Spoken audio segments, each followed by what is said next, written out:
انگه لالش روشنبیری و کومالایتی طایشاریا کورکی ماتمینی لکومالگاه شاریا سر به ناحیه فهیدی به هرکفتا چلمین و غرکرنا حسونر مقام قضا شیخان ساز کرد. تیدا هجمارکا برچابا برپسیال دزگهت حکومی و حزبی و جماور دبری و کسوکار و مالبات مقام شیخان برهبون. افریقا چلمین روجا وفات خود جرازی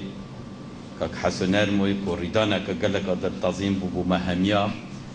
وش نشكا كي بهات ام همي بحيبتي بوين چكا راستيج دزدانا كادرة كي هوصا بيرنگي بو مهميا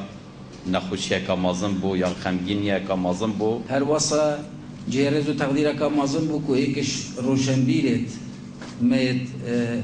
ازدي بود ناف كارگريا فارزگه دا اف الرولوية جواكيجك فراستی روله که برچاو بو دوره که گلک مازن هبو نه بس القایم قامی خوابل کو الدشتامی سلجک روله که برچاو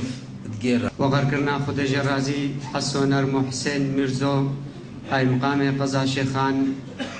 اگر کارساده که نچاوری بو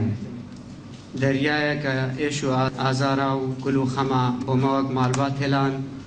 و ازبار کم بو حمو هوال و دوستین خو هر کسی که رحمتی روژه که ناسی حسونر مول سال 2009 و قائم مقام شیخان دز بکار بو ایک بوج کادرین وفادارین پارتیو هر دم حزاوی او خدمت خلق دبر بکت ل مخابنی و بری چل روزانج انجام کاودان مجوی دیماهی که بجیانا خوینا. محمد گواری، کردستان تیوی، شاریا.